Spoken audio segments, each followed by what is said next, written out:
And Fort Valley Police Department is looking for a missing woman. Here's another picture of her.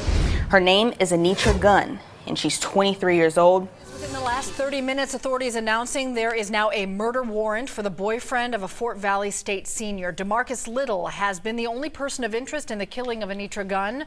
Her body was found earlier this week in the woods, just a few miles from the university's campus. Yo, YouTube, what's going on? Trey back again to hit you with another video. I hope you all had a very good weekend. I had a very great weekend, very wonderful weekend, blessed weekend. How much more can I say? But we have a story coming out of Georgia. Big shout out to all my people in the great state of Georgia. But we have a story coming out of Peach County.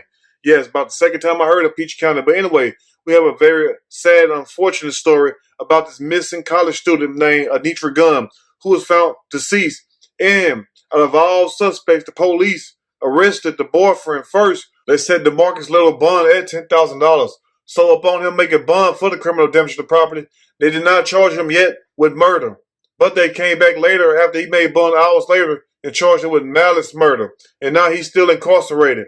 But basically, this goes to show you this is a classic story of a thin line between love and hate. Sometimes when you don't want somebody, they will do very crazy things. Now, I'm not up here to say that DeMarcus Little is responsible for this murder, but it seems quite fittingly that he may have something to do with it or have done it himself. You all tell me in the comment section what you all think. But the Georgia Bureau of Investigation found enough evidence on Mr. Little to come back and charge him with malice murder. So evidently, it must have been a lot more going on. But upon doing further investigation, the police talked to family members and also other people, and they gave the police the insight. But the sad thing about it is that both of these people are 23 years old. And you would think being 23 years old that these people had their whole life ahead of them.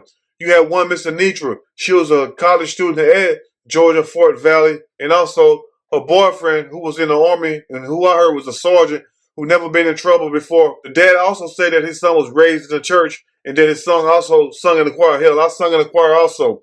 But I'm not up here to point blame at nobody. I mean, the judge and the prosecutor, the DA is going to do all that.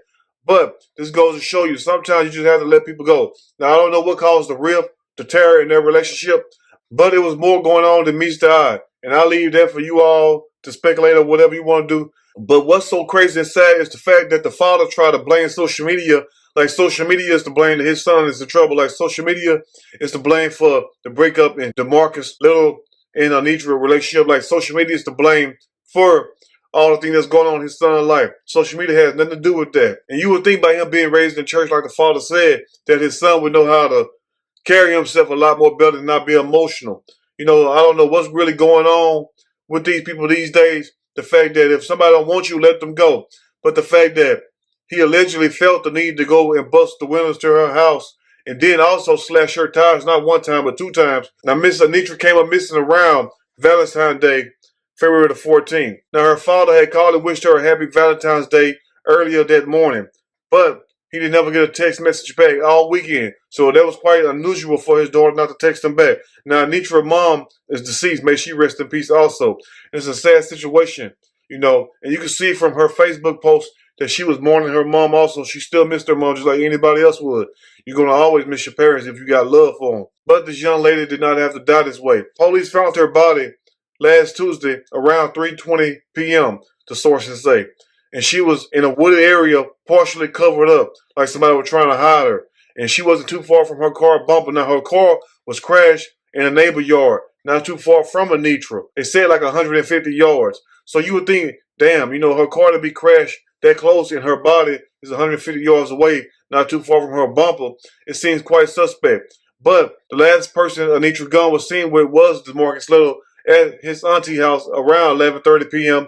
And then they allegedly went to the Waffle House around 2 a.m. just like a lot of couples do. They go to the Waffle House. But that was the last time she was heard of. And the next thing you know, she'd come up missing. Her body was discovered by the Georgia Bureau of Investigation and also a ground crew that they had established and put on the ground. So they found her body partially covered up, and this was around 3:20 p.m. last Tuesday. It's a sad situation.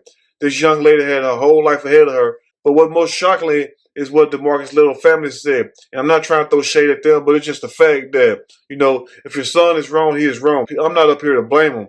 I'm not one of these people who sit up here and say, well, this person is guilty. I'll leave it up to the court system and whatever the public think. I mean, if you have the news, of course the news gonna give their opinion. Now everybody has an opinion. It's not just social media that does this. Whether it's the news, whether it's whatever, a blogger, a podcast, or whatever. I mean, once it becomes public, everybody's gonna talk about it. That's just part of being in public. But I'm gonna read a quick snippet from the story, and I'm gonna give my opinion, surely, as we go.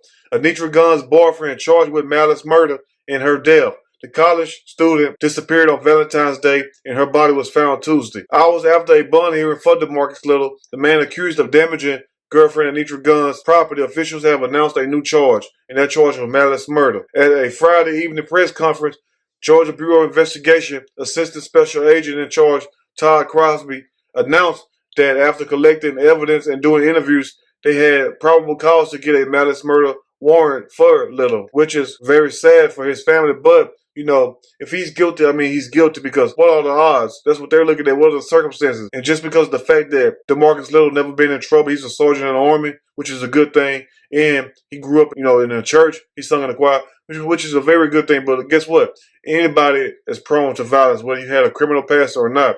So to sit here and say that he never been in trouble, I mean, like, what kind of mess is that? But anyway, the first appearance hours before, which was only for a single charge of criminal damage to property, happened in a Peach County courtroom around 1 p.m. Friday. And that's when they released him, which I found kind of odd. Like, if this woman was missing, why in the hell are they releasing him if they found a body, which they did, and to have his bond only set at $10,000. But they let him out on bond and came right back a few hours later and got him. Now, at the hearing, the judge called Little a flight risk and set his bond at $10,000, much higher than the normal $1,500 for that charge, and set specific conditions for his bond release. Those conditions were he must wear an ankle monitor at all times, he must be home on Chestnut Hill Road between 7 p.m. to 7 a.m., and that he must not leave the premises of Fort Garden if he returns back to work, which is where he was stationed at in the Army. Now, speaking to reporters after the hearing, DeMarcus Little's younger sister, Shaquisha, whatever her name, said she didn't think her brother damaged Gunn's property, and this is Shaquisha's response. She says she described him as a caring and loving person and added that her brother took good care of Gunn, which I hope so for his sake, because evidently somebody took care of Gunn and it wasn't even in the right way. Now, family and friends said Anitra Gunn was a very lovable person and that she did not have no enemies that they knew of. So what are the coincidences of this woman coming up missing and then found deceased dead in the woods, partially covered up, not too far from where her car was wrecked and also not too far from her bumper? I mean, that sounds very odd to me, because one thing about it, we know for sure that she did not wreck her car and get 150 yards from it and then lay there and cover herself up and die. So what made DeMarcus Little get that angry at Anitra? I mean, what was really going on? I mean, did she find somebody else, or she just didn't want him? Or did she see that he had a violent side? What made her not want him no more? And this is signs that you women and men have to be aware of, because you never know what somebody else may be thinking of what their true intentions are. So when things get like that, it's best to call it quit. Now, an incident report from that day says Gunn house windows were smashed in by a brick. But this is not the same kind of person that the dad is describing. Well, he's a church-going guy. He wouldn't hurt nobody. And also the sister, Shaquisha, whatever her name.